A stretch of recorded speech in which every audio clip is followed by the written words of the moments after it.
What up, you guys? This is Carter from Car Archery and Motorcycle Adventures, and I've actually got an interesting video that's coming from myself. It's not a request or anything of the sort, but while I was at work, I actually realized a lot of things, and I feel like this is one of those moments that maybe I could share a little bit more about myself. Okay, so before we go ahead and jump in, go ahead and like, share, comment, subscribe, hit the bell notification. So let's go ahead and jump right in. So I wanted to share a little bit about how I had basically taken one of my biggest flaws about myself, okay, and I had used and turned it into one of my greatest strengths, okay. Now, for those of you who don't know, or maybe you've already kind of figured it out, one of my biggest flaws has always been over analyzing situations and overthinking patterns. And for a long time, that way and process of thinking had cost me a lot in my life, because in some ways you create scenarios that don't exist and sometimes you act upon them. Well, then, fast forward throughout time, I did get better with it and stuff like that. But then what really kind of helped me figure this out was whenever I ended up going to prison. So here's the thing about prison. In there, you know who you are dealing with. Out here in the world, you don't. Let that sink in because it is 100% truth. And in there, something that you see, and you're not going to know this unless you've been there yourself and firsthand see it, is these people out here in the world that seem like normal, everyday people, they are no different from the people in there.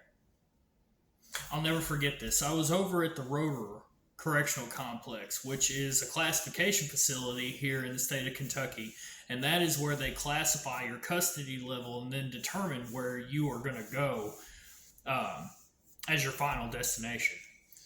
And so I get there. I'm there for like 2 months. Well, during the course of this time, where I was residing, I was in a pod with 64 other guys. So there's 65 of us in this pod. Now, they call this place the fish tank for a reason, and the reason for that is everyone in this pod are there for various reasons, but it's not just little petty stuff like catching a DUI on the weekend or, stealing from a Walmart or, petty stuff. These are killers, rapists, pedophiles, the list goes on. And the messed up part is that they were all just regular people that got caught. Keep that in mind. And the funny thing about that is something I will never forget. There was a guy in there. He had got a visitation from his girlfriend. Well, then when he got back in the cell, really what had happened was she had slipped him, I want to say it was like 5 or 6 Suboxone strips. Okay, if you guys don't know what Suboxone is, it's basically this drug that it was designed to where it helps get you off opiates, methamphetamine, and things like that. Okay, well, the thing about it is, suddenly he was the top dog of the cell because he's the dope man. And then everyone around him wanted to be his friend. Well, guess what? Next thing you know, he's got his box filled with commissary. He's got his buddies that are eating with him. He's eating with them, as in breaking bread, sharing food, all this. Fast forward about a week or so later. Well, the cell door was opened up because you see, between the two cells, there is a community hot pot, and that hot pot is, used to go get hot water and stuff like that for when you need it.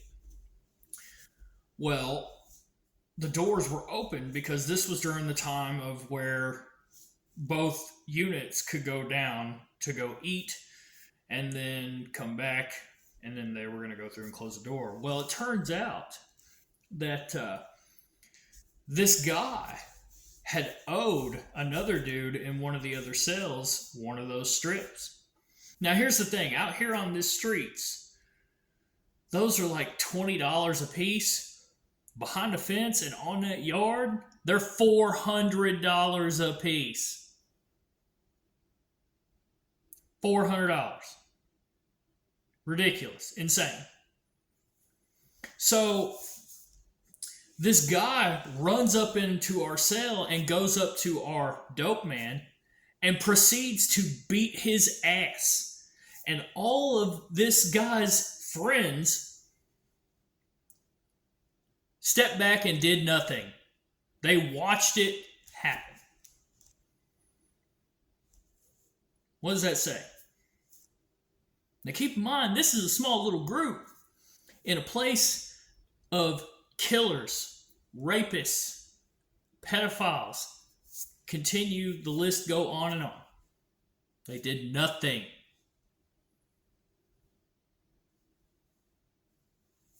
Now, another side of that whole experience. I met one of the coolest dudes on the planet. You know what he was in there for? He killed his girlfriend with a baseball bat, being awake for 2.5 weeks snorting bath salts. And this man didn't have anything. But what was he doing?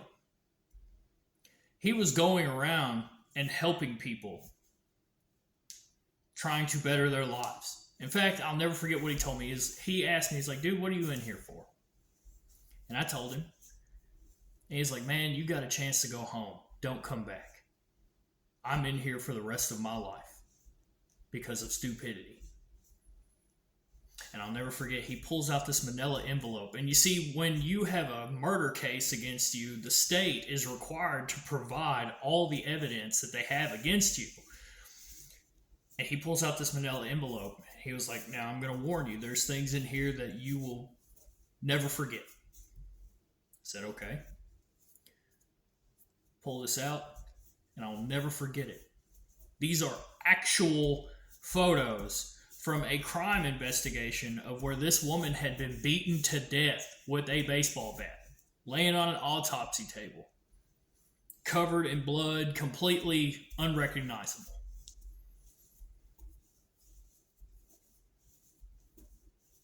Are you starting to see why I'm kind of stone-hearted? Well, anyways, I get out, and I never forget any of these things. But another really important thing that I learned in there. In fact, this is one of my favorite things that ever happened to me while I was in there. I'll never forget this. So, I was down at visitation whenever I was at my final place, which was Green River Correctional Complex. I had to go use the bathroom, and I walk past, and I go to use the bathroom, and I look over, and I see a guy that I was at the Rotor Correctional Complex with, sitting there with his wife, who looked like she belonged on the runway. Now, this guy, covered in tats, gangbanger, looking as if, he was not anyone to play with. This dude was blowing other men for drugs, and now looking at his wife as if everything was fine.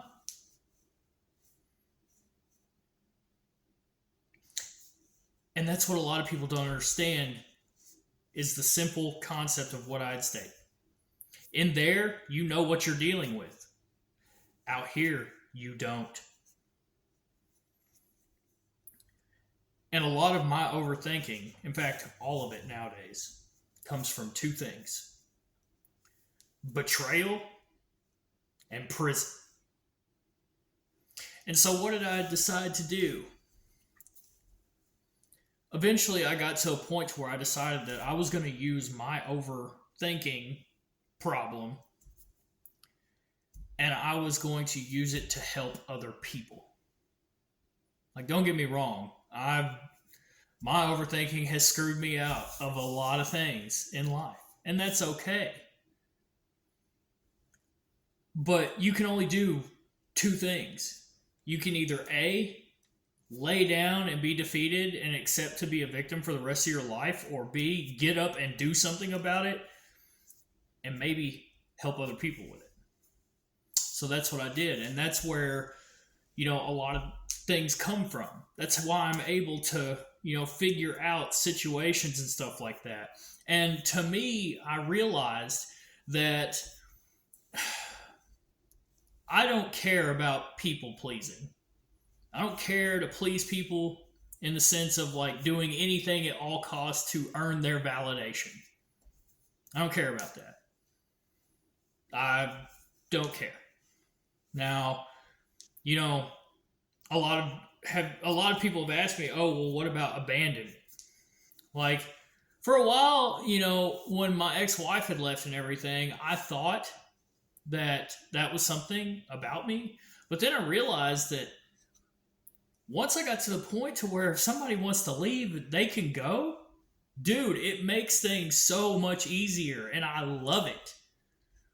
You see, the thing is, man, that's another part of true love is not trying to stop someone from walking out of your life. Just because you don't like someone or you have a strong hate, I'll say that as like a loose term or whatever, for them, it's not always about, oh, well, you get one shot, there's a door by. You know what I'm saying? I know I say that a lot, but that is in reference to people who truly do you dirty and you don't need to keep in your life. But that doesn't take away from the fact that sometimes you can love somebody with everything you got, but realize that they are not best for you. And if you care about them, you let them go. You don't try to convince them to stay. You don't try to, beg and plead and stuff like that. That's pathetic. And whatever is meant to be will be meant to be. And if people really care about you, like truly care about you, then you'll probably talk to them again one day or they'll come back into your life. That's how that works. But when it boils down to it,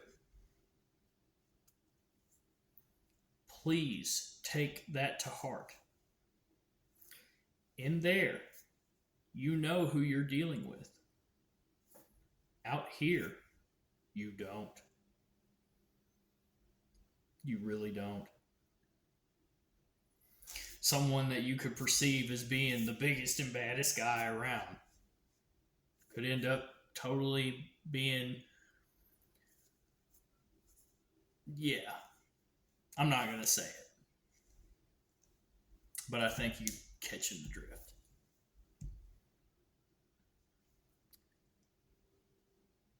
So, where do we go from here? The point is, out of all of this, you have the ability to win. It's based on your mentality. Are you going to lay down and be a victim? Or are you going to get up and do something about it? Either way, I love y'all. Peace.